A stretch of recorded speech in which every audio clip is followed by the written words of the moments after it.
おはようございます。ジンギター工房の神谷です。いつもご視聴ありがとうございます。先週の続きですね。ウクレレのオープン修理、後半戦いきたいと思います。いきなりこの動画にたどり着いた方は前回の動画からご覧ください。それでは引き続きお楽しみください。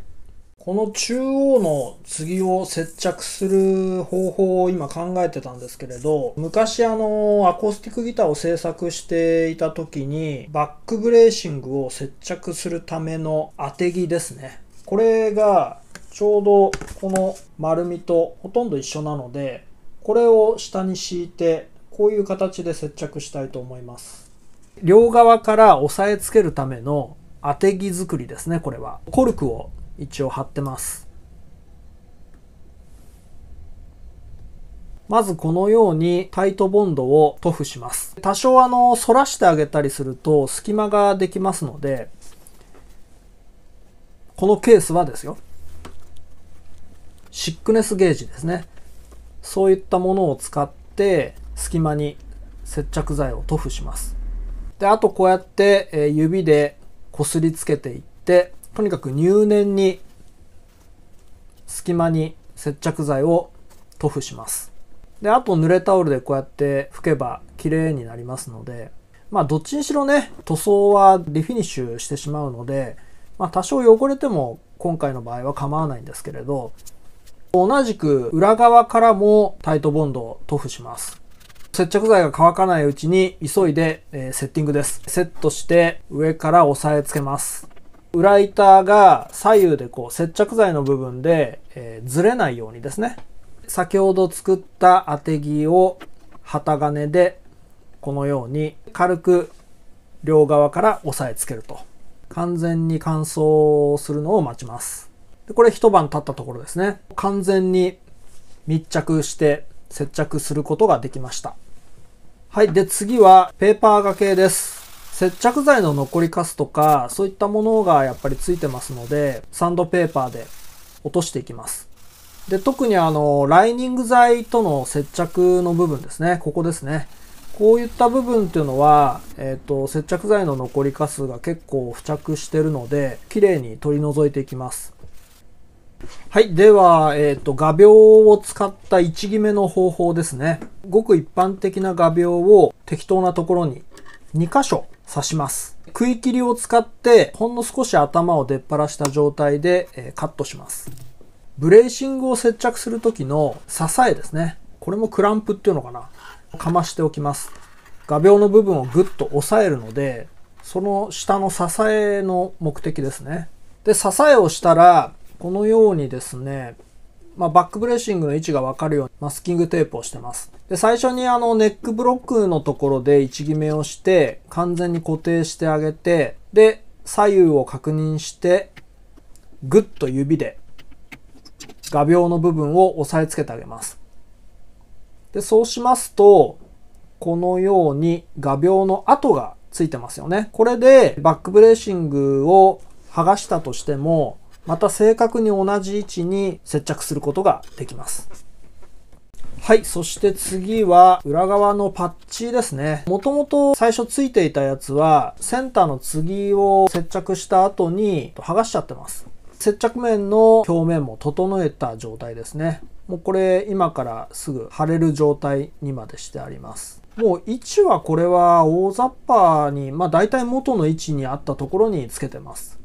何ミリのところにこれを貼らなきゃいけないとか、そこまでこだわる必要はないですね。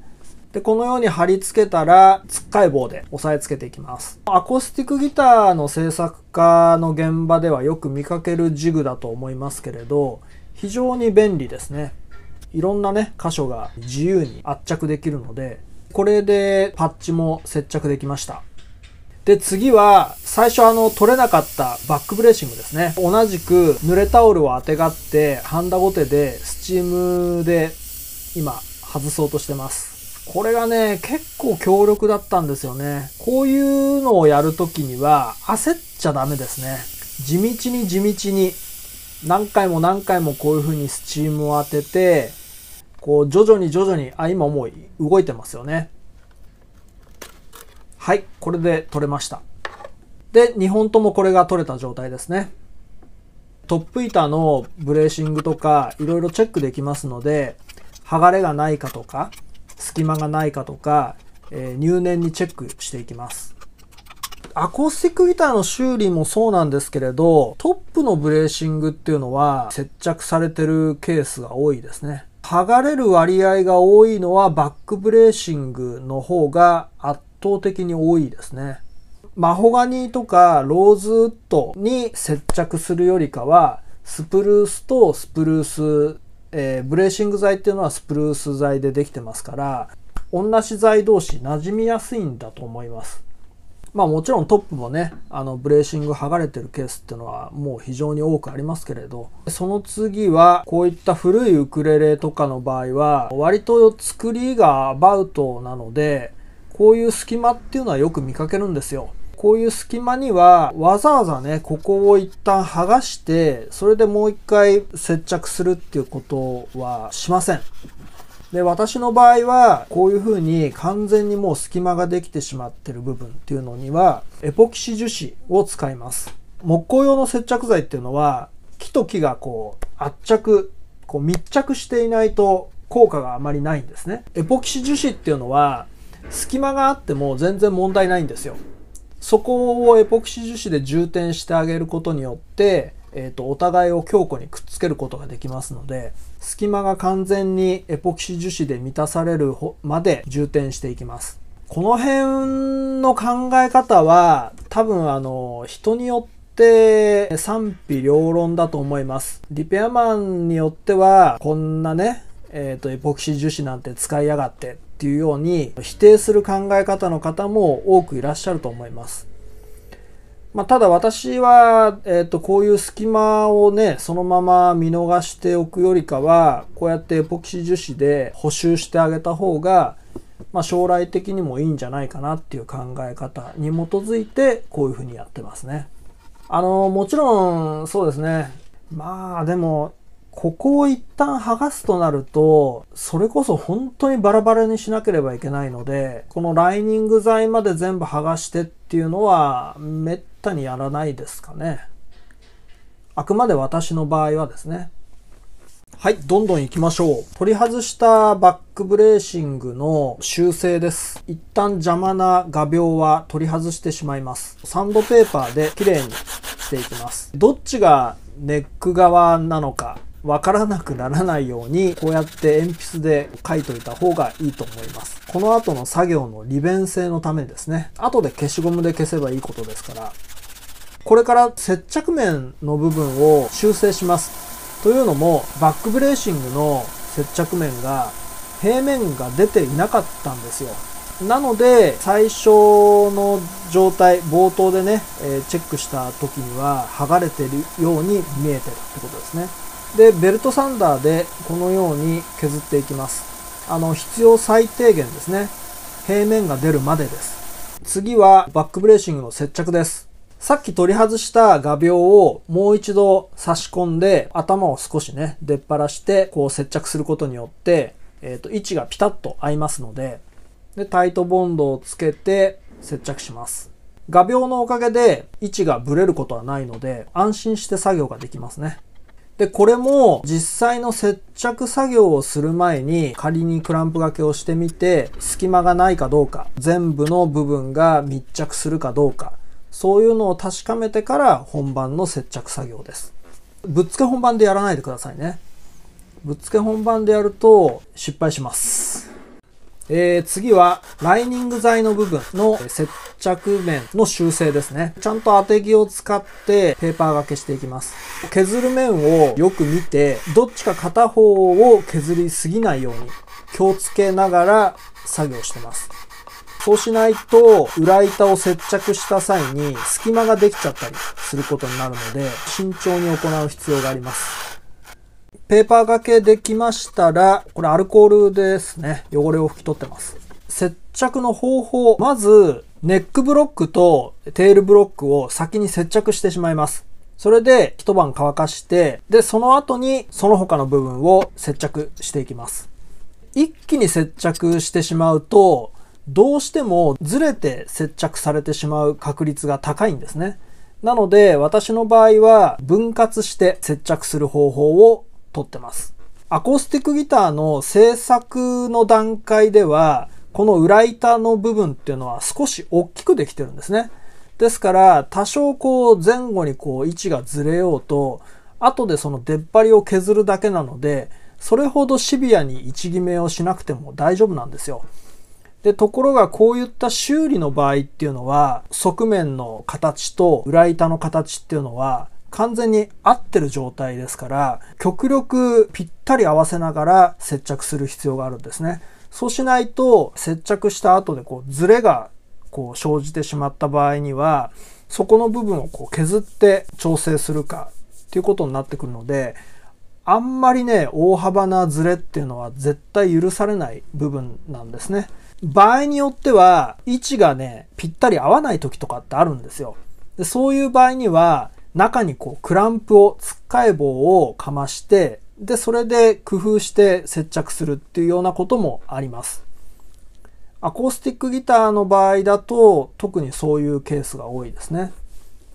このウクレレの場合は運よくほとんどその裏板を外してる状態でもこの側板のこの形っていうのが変形してなかったので割と簡単に合わすことができました。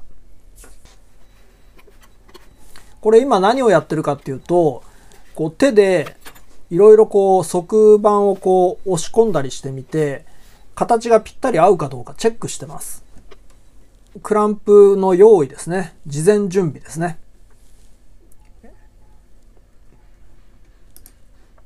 水で濡らしています。接着面を。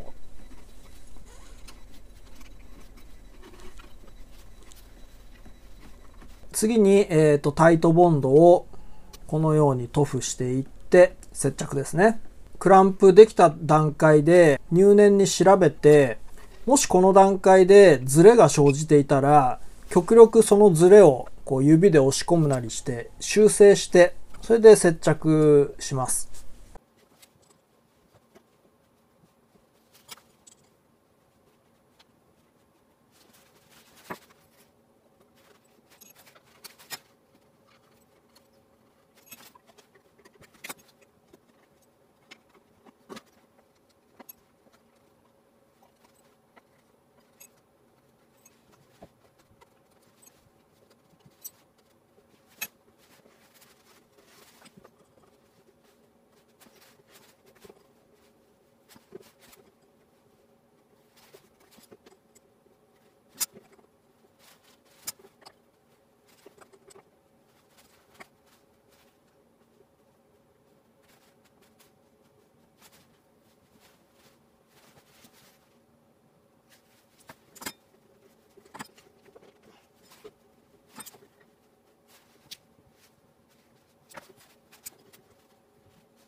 で、次はもう片側ですね。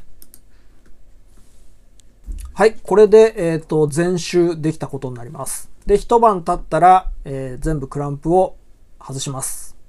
これで、ひとまず今回のメインの修理は完成ですね。このようにほとんどズレもなく接着できてます。はい。で、あとはすべての塗装を一旦剥がしてリフィニッシュして終わりですね。この手のウクレレもそうですし、古いアコースティックギターもそうなんですけれど、板自体がちょっと変形してるんですね。なので、完全に平面にしようとしてはいけません。あくまでその変形に沿った形で微調整しながら塗装の部分だけを剥がしていきます。